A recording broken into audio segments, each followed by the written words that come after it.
Bienvenidos a una emisión más de Discutamos México. Soy Federico Reyes Heroles y tengo el honor de conducir esta emisión que estará dedicada a la prospectiva, a cómo será nuestro país en un futuro, cómo debiera ser, cuáles son los problemas que avisoramos, pero también cuáles son las ventajas que le vemos a ese futuro que está en construcción. Estoy muy contento porque esta noche tenemos a 3 personas que conocen mucho del área. Me siento muy honrado. Yo no soy especialista en prospectiva, pero ellos sí lo son.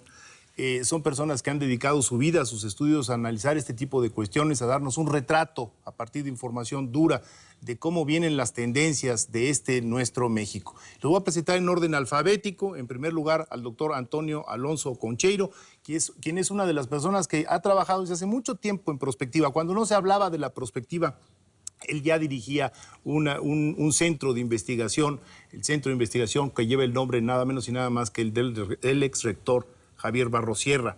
Toño, muy buenas noches, bienvenido. Buenas noches.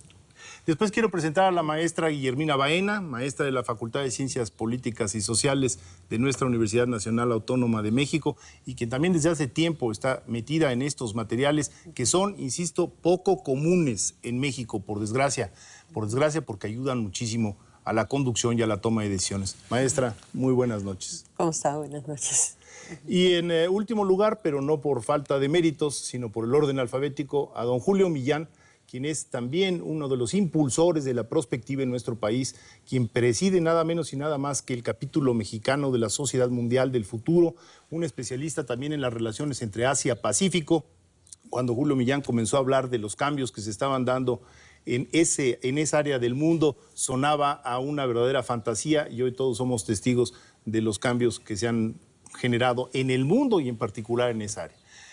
Yo les quisiera proponer de entrada como plática algo que es inevitable, es hablar de la población. ¿Cuántos vamos a ser? ¿Dónde vamos a estar? ¿Dónde vamos a habitar? ¿Qué nos dicen las tendencias de tasas de fecundidad, de crecimiento demográfico? Maestra. Bueno, dependiendo qué fecha estemos, si estamos en el 2050 o en el 2100, ¿no? Pero seguramente para el 2050 lo que sucedió es que perdimos nuestro bono demográfico joven y ganamos el bono demográfico viejo, que no es nada gratificante. No estamos preparados para ello. ¿Qué cifra le pondrían? ¿A la población total? 200, en el 2050.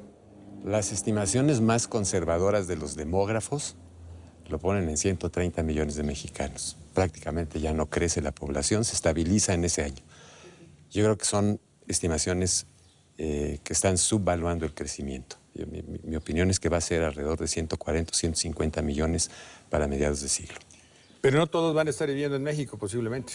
Así es. Entonces, cuando estamos hablando de población en México, estamos hablando de la población que crece, pero la población que vive en México, para efectos económicos, pues la población que está en México o que está radicada en Estados Unidos. La tercera parte de la nación mexicana va a estar de la parte encima de la frontera norte. Y entonces, en el territorio nacional, 130.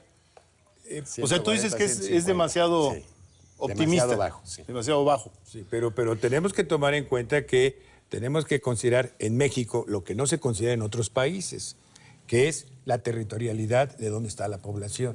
Y la forma en cómo se está manejando actualmente la interacción entre Estados Unidos y México, los problemas de migración y los problemas propiamente que existen en términos de intercomunicación social, México y Estados Unidos en términos de población tenemos que crear una nueva unidad de criterio. Y esto es lo que nos cuenta mucho para el año 2050 o 2030. Creo que Toño ha hecho unos estudios muy puntuales y hay lugares, digamos, incluso donde no solamente no ha crecido la población, sino se ha disminuido la población por aspectos de migración.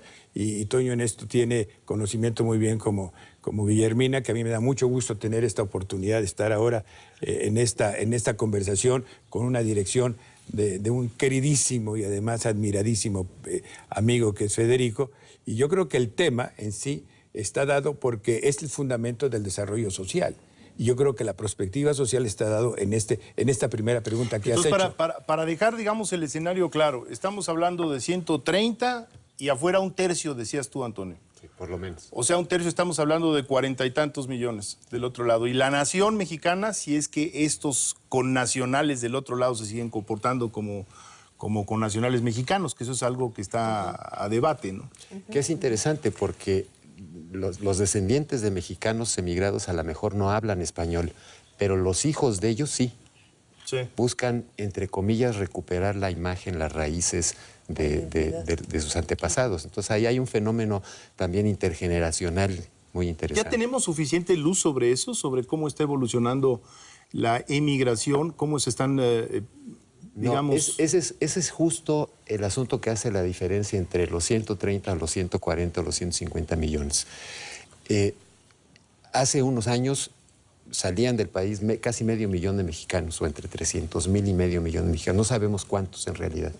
Pero ese era el monto de las cifras. El acumulado en 50 años pueden ser 20 millones si los paras todos en la frontera.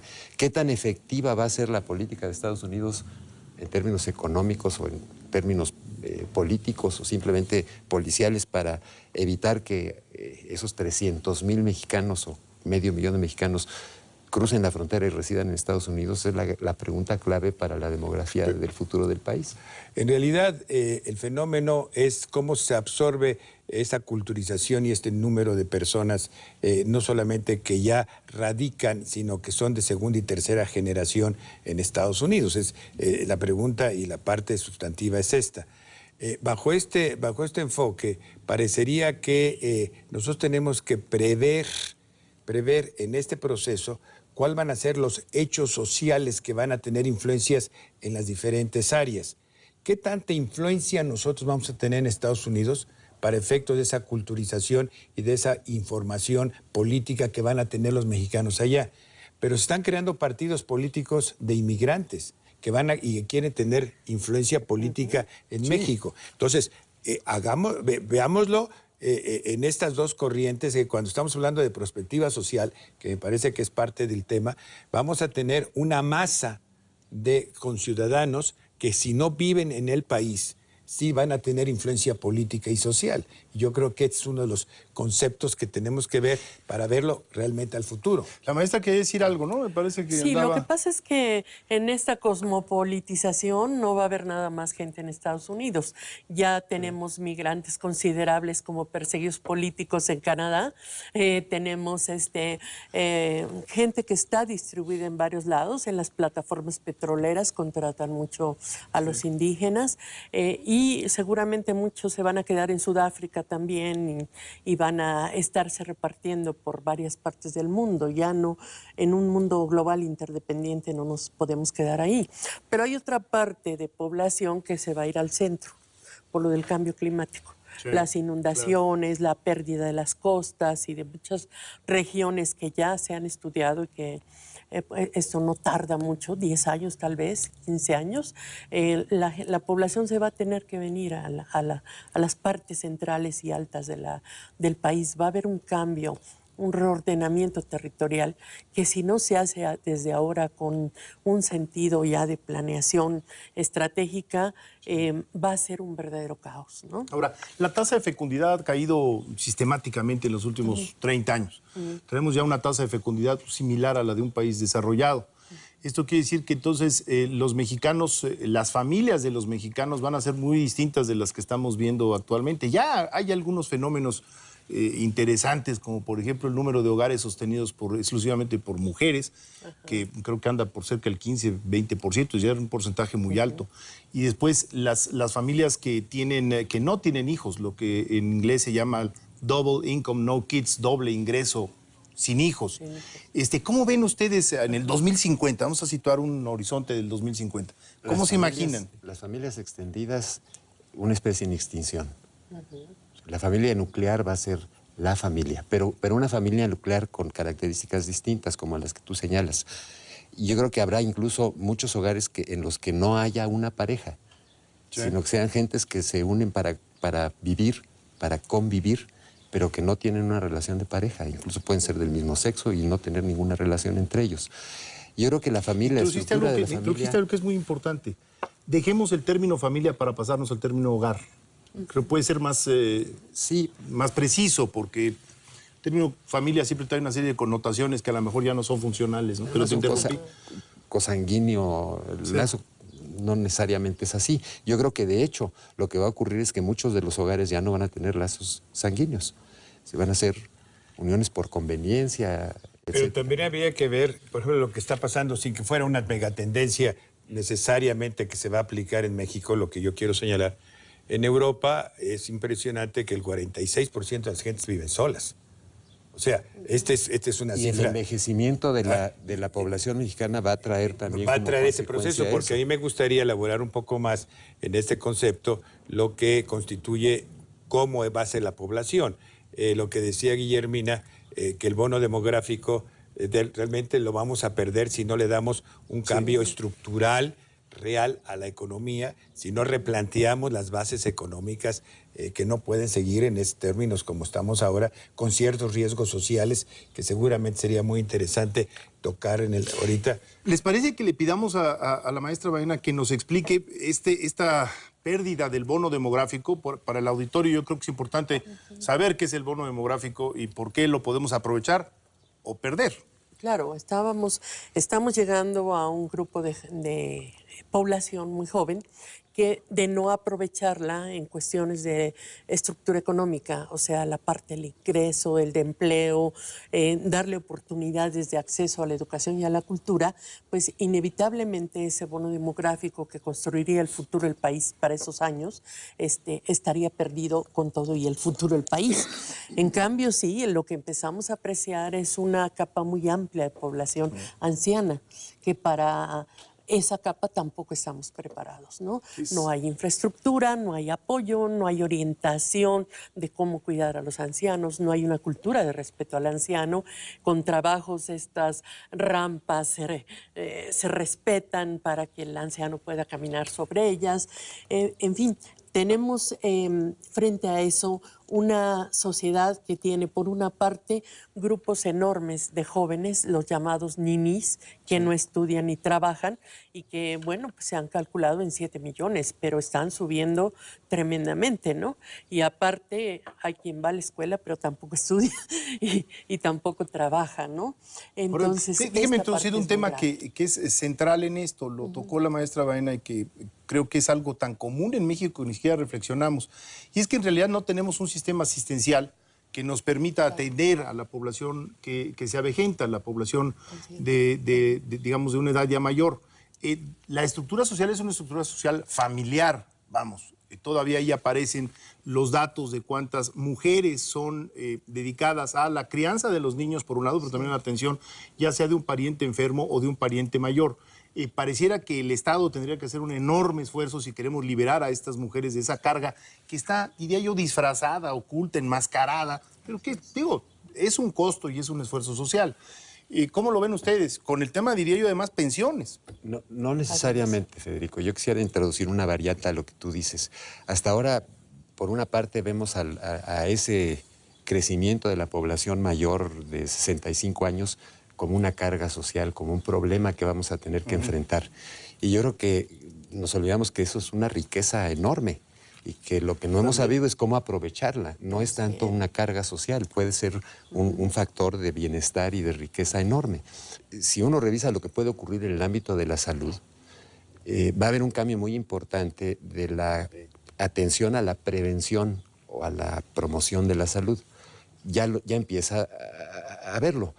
Pero lo va a ver por múltiples razones, entre otras las económicas. No habría posibilidad de que el Estado se hiciese cargo de la atención a la salud de los ancianos, porque en general tienen además enfermedades crónicas, degenerativas, que son mucho más costosas de atender, si no se traslada la responsabilidad del cuidado a las familias, a los hogares, a las propias personas. Yo creo que va a haber un incremento en la edad promedio de los mexicanos y que cada vez iremos hacia una sociedad que tenga una longevidad más sana. Sí. Entonces, los costos de atención a los viejos no necesariamente van a ser lo que son hoy. Digo, a ver, una pregunta, porque cuando ve uno los gastos médicos de las naciones desarrolladas, donde la esperanza de vida es superior a la de México, aunque ya no por mucho, porque en realidad pues, ya estamos muy cerca de un retrato de país desarrollado en lo que a esperanza de vida se refiere, se ve un incremento en los gastos médicos. Bueno, la crisis del aparato de atención médico de Estados Unidos es en parte producto de la atención a estas enfermedades crónico-degenerativas, que son caras, que además requieren, digamos, medicamentos, especialidades. Pero muchas de ellas son enfermedades de estilo de vida y no necesariamente Producto de la edad, dices tú. Pero ahorita que estás tocando eso, me gustaría tocar dos puntos. Primero, el tema de costo en México en términos de servicios médicos es exponencial y tiene un grave riesgo. Y el riesgo es de que la seguridad social, los recursos del Estado no responden a las necesidades futuras del incremento de la población y de la edad de la población. La expansión de edad, estamos ahorita hablando de 78 años, pero cuando estemos hablando del año 2030 al año 2050, estamos hablando de cerca de 86 años o quizá ya 90 años. O sea, ya cambió esas expectativas de los que han nacido hoy, o sea, ha cambiado. ¿Qué está sucediendo? De que no hay ningún equilibrio en cuanto al costo de lo que representa el aspecto de tener seguros de gastos médicos mayores frente a lo que representa el esfuerzo social del gobierno para sostenerlo. Los que no están aquí, los que tienen que estar en esta parte privada, verdaderamente van a estar totalmente desprotegidos. Entonces es cuando entra, yo siempre insisto, lo que es la asistencia social a través de la familia. ¿Qué es lo que dice Antonio?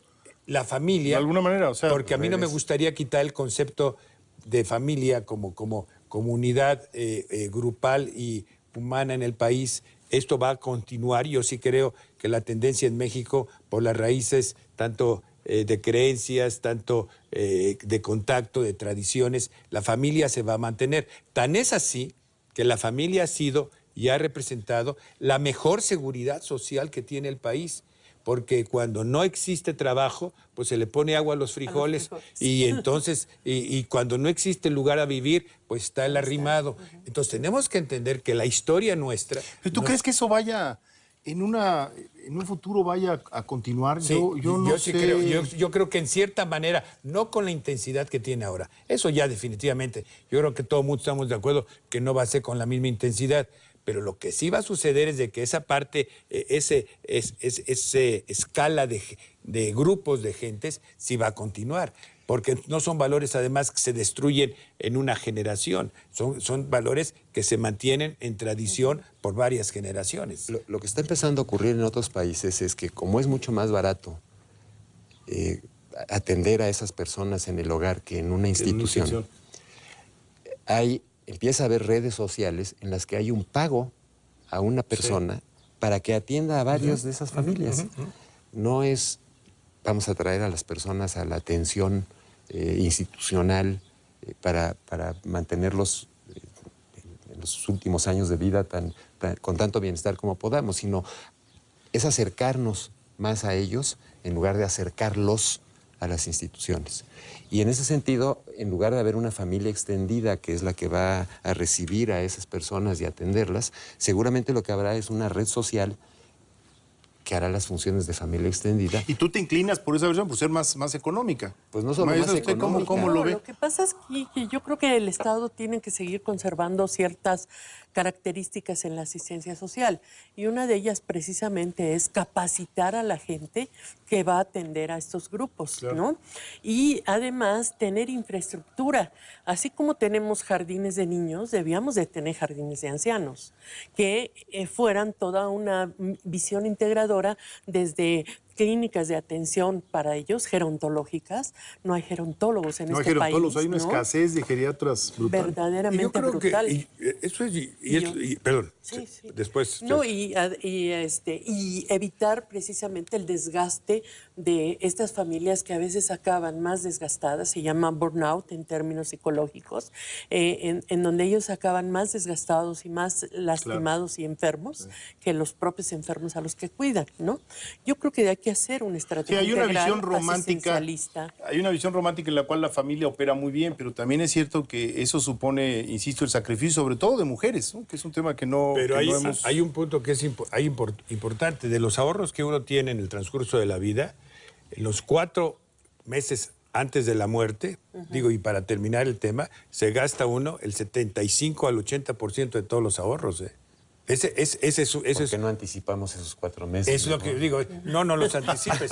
Pero yo te voy a decir una Nos ahorramos yo te diría, Qué poquito ahorramos.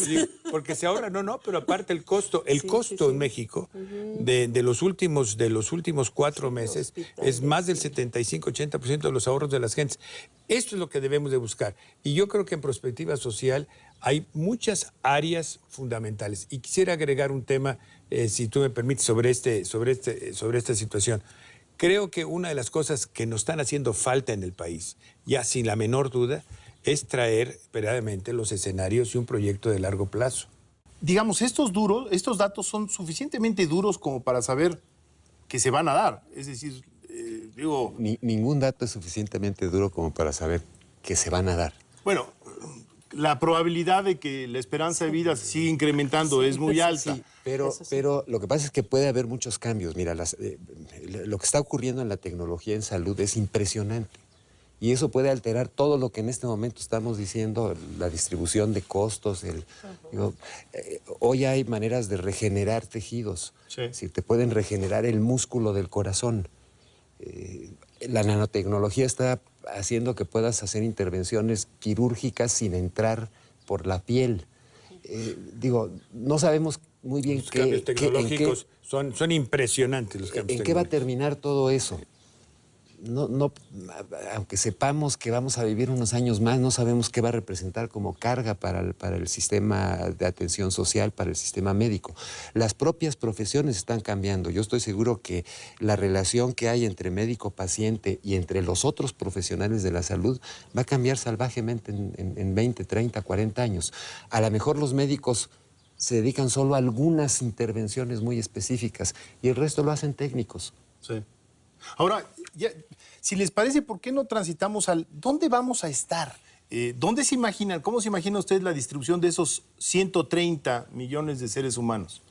Va a haber una proporción mayor de esos 130 mexicanos de lo que hay hoy en la parte noroeste del país, alrededor de Tijuana y los estados de Sonora y demás, una parte creciente de la población en la otra frontera, que se nos olvida que también es frontera norte porque decimos que es el sur-sureste del país, pero que en realidad también es frontera norte. Esas son las dos regiones que llevan 40 o 50 años creciendo como porcentaje del total de la población nacional. ¿Qué tanto el cambio climático afectaría eso? No sabemos.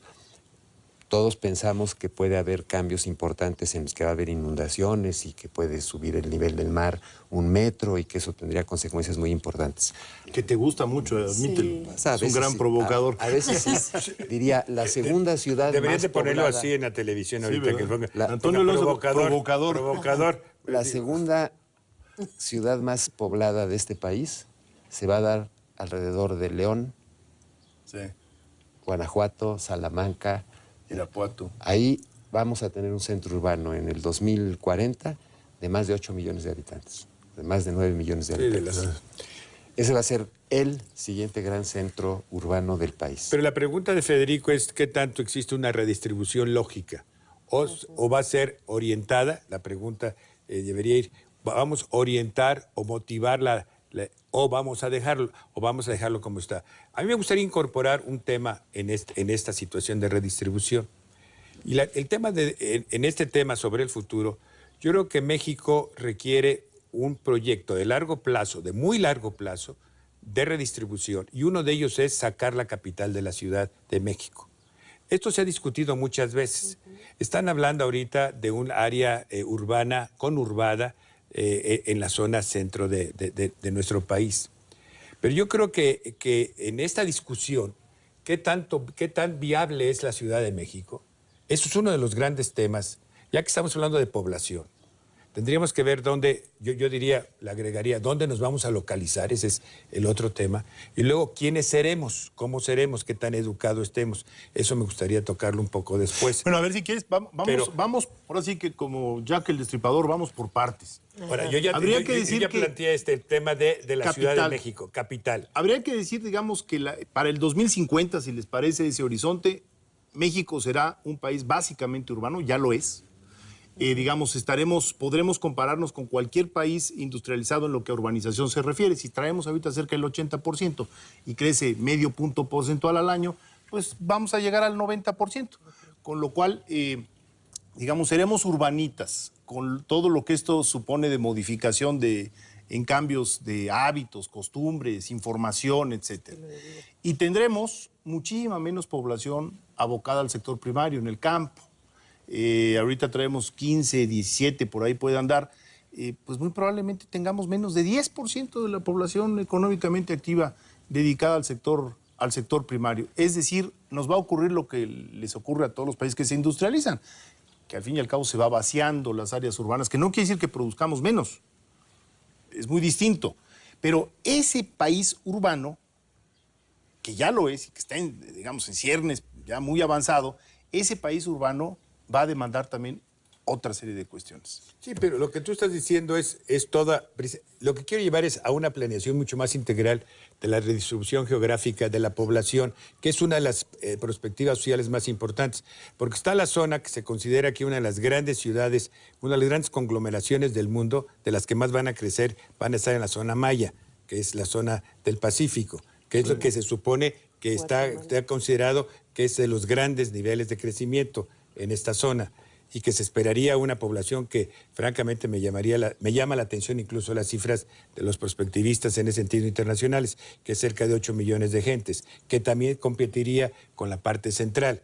Pero yo no quisiera llegar a eso, yo quisiera volver al punto de la redistribución y empezaría con cambiar los poderes federales de la Ciudad de México. O sea, a mí me gustaría... Pero esa redistribución yo creo que ya de alguna manera se está dando, ¿no? Vemos, digamos, el casco antiguo de la Ciudad de México, la Ciudad de México ya no está creciendo, está estabilizada e incluso ha habido momentos en donde decrece. En realidad lo que está creciendo es la zona conurbada, pero ese México urbano va a demandar agua potable, no agua entubada, agua potable. Ahorita ya un 80% de los hogares tiene agua, pero no potable. Servicios de drenaje, etcétera. Se ha alumbrado, transporte. Exactamente, nos vienen varias décadas de urbanización y de inversión en esa urbanización. Por ejemplo, en residuos México está realmente muy, muy rezagado. Creo que tratamos algo así como el 4 o 5% de todos los residuos que se generan en las ciudades. Es una barbaridad, eso tiene que cambiar. Pero además el deterioro tremendo que ya traen todo lo que ya se ha hecho, ¿no? Por eso están sucediendo estas explosiones en el centro de tubos que no se han mantenido durante mucho tiempo. Por eso Chimalhuacán también abre una enorme grieta. No hemos atendido esa parte de los gases de la basura. Entonces hay una cantidad de cosas que ya requieren mantenimiento. Y para este año ya muchas estructuras estarán muy viejas, ¿no? Y no han sido atendidas. Entonces, esa parte también la tenemos que considerar, porque eso se va a llevar muchísimo presupuesto. Sí. Y aparte hay otra cuestión que no hemos tocado, que es el entorno, ¿no? ¿Qué es lo que pasa? Que, nuestras proyecciones y nuestros pronósticos pueden cambiar mucho debido a factores externos, ¿no? Factores perturbadores, dicen en Protección Civil, socioorganizativos. Por ejemplo, la inseguridad que estamos viviendo.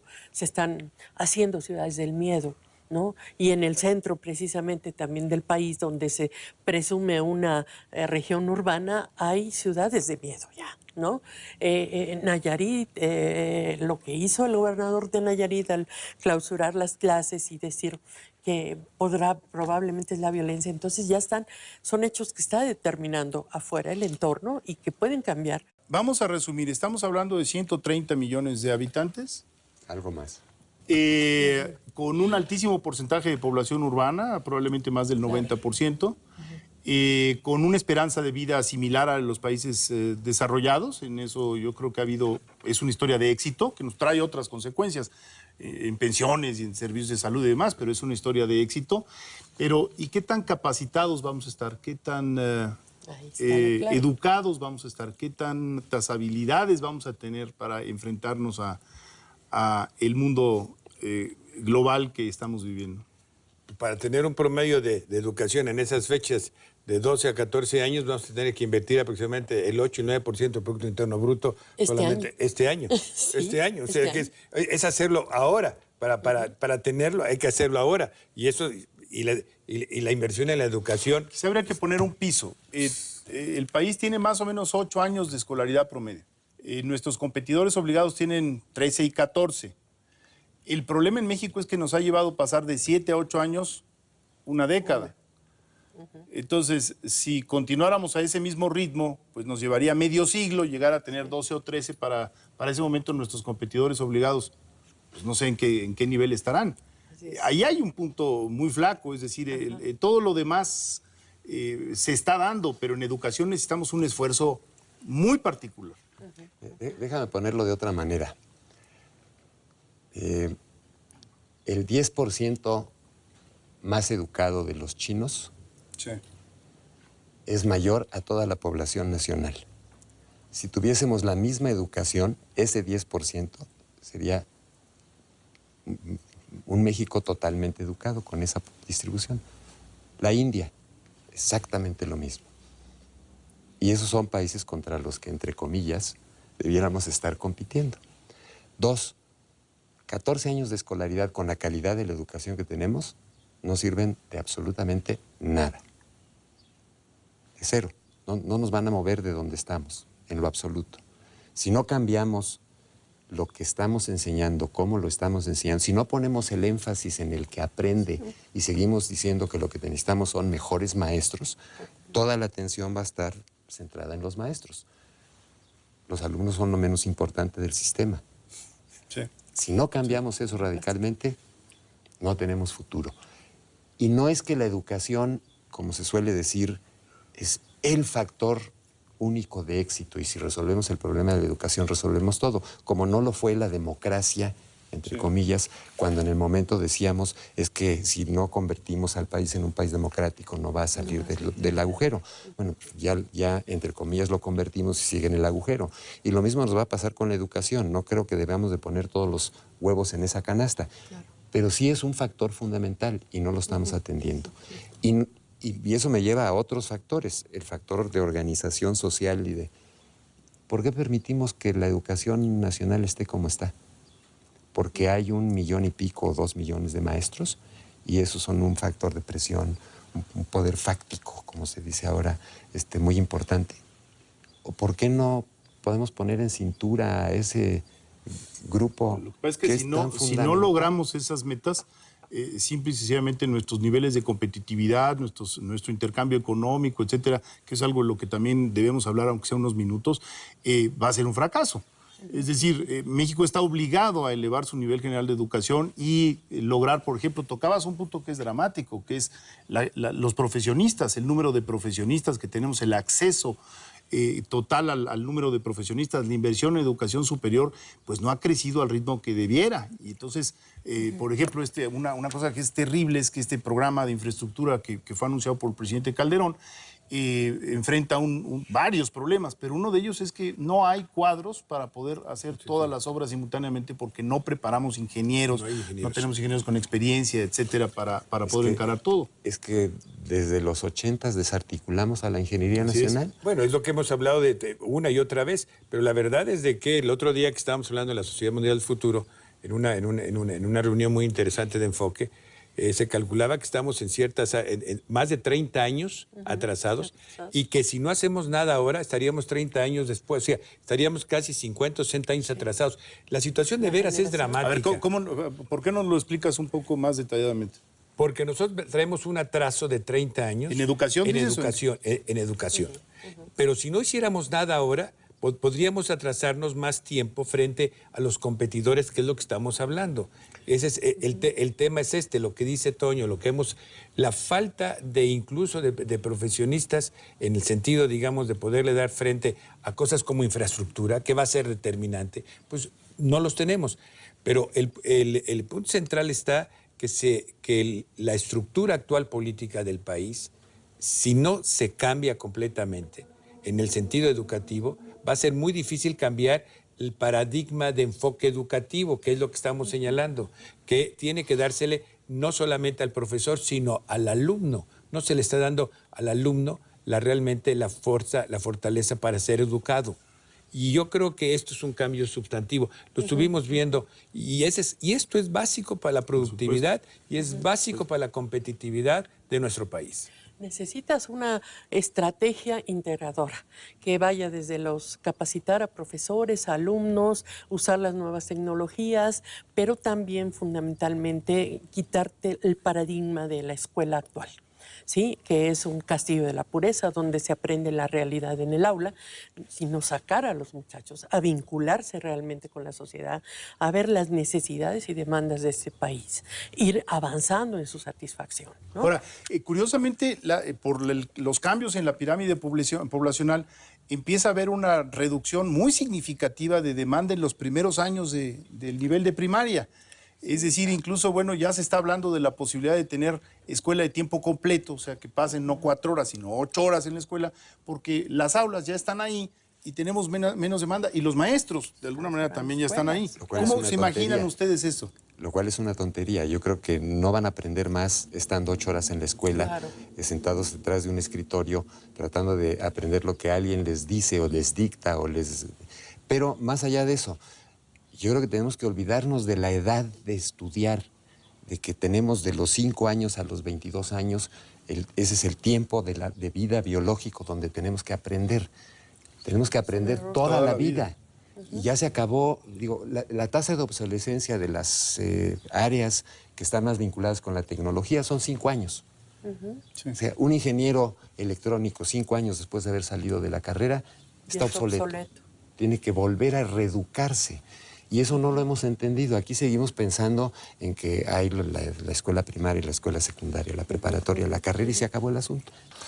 Bueno, nos quedan unos cuantos minutos, aunque ustedes no lo crean, se fue volando el programa y no podemos dejar de tocar el tema de cómo nos imaginamos la economía, cómo nos imaginamos el ingreso de los mexicanos, dónde se imaginan ustedes que estaremos parados como nación exportadora en el mundo en el 2030, 2050. Que nos provoque Toño, primero, ya con la provocación ya cerramos. Yo te doy una respuesta muy, muy breve. Insisto, no sabemos dónde vamos a estar, pero yo te podría decir que la economía mexicana va a estar basada en servicios como lo va a estar basada la mayor parte de las economías del mundo. 2, no vamos a tener los niveles de competitividad que se requieren como para que seamos una potencia industrial por una sola razón. No estamos invirtiendo en ciencia y tecnología. Invertimos 0.4% del Producto Bruto en ciencia y tecnología y nuestros competidores están invirtiendo 1.8, 2.5. No, y tienen el compromiso en la Unión Europea de llegar a 2 puntos a final de la segunda década. Yo creo que la economía mexicana no le queda más remedio que seguir concentrada hacia el norte. No está haciendo ningún esfuerzo de diversificación que pueda tener éxito porque no tenemos ni siquiera la visión de a dónde queremos llegar. Yo te diría, México completo, pero la economía mexicana en particular va a seguir siendo miope y cortoplacista. Y mientras esas sean las características que prevalezcan en la economía nacional, yo no veo que la economía nacional pueda tener salida. Hay un problema enorme de distribución de la riqueza o de concentración de la riqueza, como lo quieran poner. Y ese es otro de los grandes limitantes para que México pueda avanzar. Es que somos 130 o 140 millones de mexicanos. No, somos un mercado de 14 millones de mexicanos, no más que eso. El resto no es un mercado para los productos. A ver, déjame de todas maneras tratar de hacer algunas proyecciones. Si este país quisiera llegar a tener más o menos el ingreso que tiene Portugal, $20,000 al año, duplicar nuestro PIB, si seguimos creciendo al 2%, nos llevaría 34 años. Si creciéramos al 3.5, nos llevaría 20 años. Suena más razonable. Si creciéramos al 6, nos llevaría 12 años.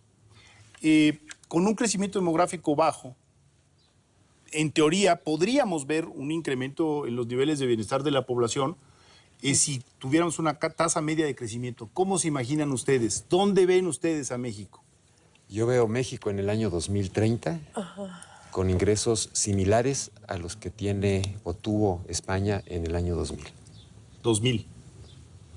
Yo veo Maestra. muy difícil este asunto porque cuando llegamos a esta parte de la economía, si estamos viendo que ya el modelo económico actual no funciona y ha traído mucha inequidad, entonces, ¿qué es lo que tenemos que hacer frente a esto? No se ha planteado. No tenemos ese proyecto de nación donde haya un consenso en decir, para allá vamos, ¿no? Vemos puros esfuerzos aislados, ¿no? Aparentemente un apoyo a las MIPYMES, que tienen el 98% ahí de la industria, el empleo, etcétera, y no salen efectivamente de su situación. Tenemos por todos lados, el desempleo es altísimo, ¿sí? Hemos llegado a tasas impresionantes. Entonces, parece que estos tres pilares de la corrupción, la impunidad y la inefectividad, la ineficiencia en los ámbitos que deben tomar las decisiones, no nos han dejado salir adelante. Tenemos entonces que buscar otras vías. La organización con la sociedad civil, empresarios, la misma participación en redes sociales y todo, pero ese es fundamental nuestro proyecto de nación, tener claro. Lo que pareciera es que si seguimos en las últimas 2 décadas hemos crecido alrededor del 2%. El bienestar sí se ha extendido, pero es un camino muy tortuoso, es decir, se ha extendido porque el crecimiento demográfico es bajo. Pero, a ver, Pero Julio, no has hablado... Es que yo... de la población, es que yo no quisiera... para la población nacional. Bueno, pero tienes ya, digamos, 98% de los hogares con electricidad, con televisión, el 97%. O sea, sí hay cambios en la forma de vida y debemos de suponer que esto sigue adelante. El crecimiento de los consumos de lavadoras, de microondas, etcétera. Estas clases medias brutales que están por todas partes. Julio, a mí no me gustaría ver el vaso medio lleno, sino medio vacío. O sea, ¿cuál de los dos a veces? Pero por naturaleza el que hace prospectiva tiene que tener un objetivo de un futurible optimista. Tiene que ser hasta donde es posible que sea realizable. Yo veo a un México muy fortalecido en lo que constituye sus líneas de objetivos económicos. Esto es, yo creo que vamos a definir cuál va a ser la vocación. Esto lo estamos haciendo ahora. Este mismo año 2010, este mismo tipo de programas, este mismo tipo de interacción social, pues nos está permitiendo un poco, digamos, desbrozar caminos que nos pueden ayudar a definir objetivos de visión hacia el futuro. Entonces, eso es lo que creo como objetivo. México sí lo va a lograr en términos de que vamos a poder revertir las tendencias negativas. Eso es lo que quisiéramos como principio. Darle fortaleza en aquellas áreas que se pudiesen incrementar, que son los, digamos, las vocaciones del país. Yo sí creo que México tiene 4 vocaciones. No quisiera hacer ejercicio de estas 4 vocaciones, pero lo dejo para otro programa o para otro momento, porque es todo el tema del futuro. Pero yo creo que México va a alcanzar el nivel de ingreso con un criterio de un incremento promedio 4,5 a 5%, que el que tiene actualmente España en menos de 12 años. Sí creo que México va a tener un nivel educativo que vamos a poder incrementarlo posiblemente hasta el 10 o 11 años. No igual que el de España, eso sí, no lo creo que se pueda. Estoy haciendo una comparación.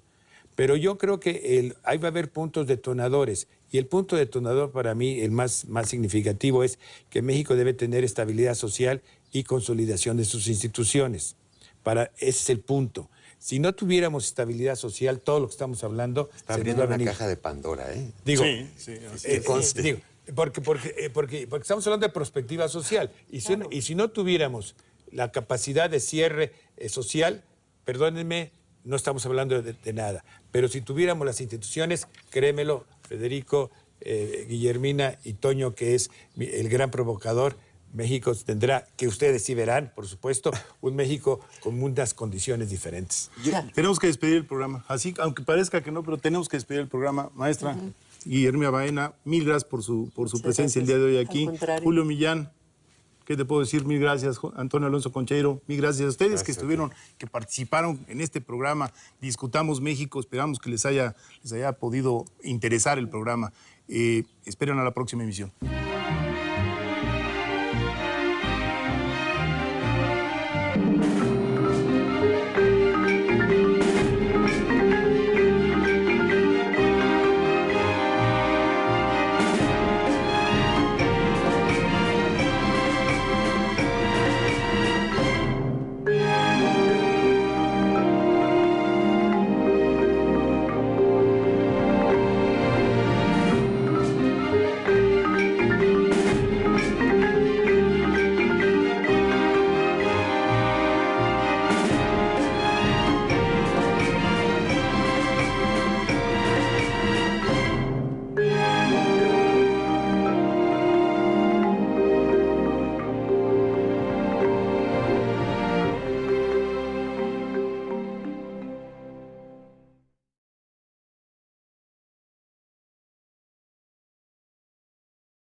Thank you.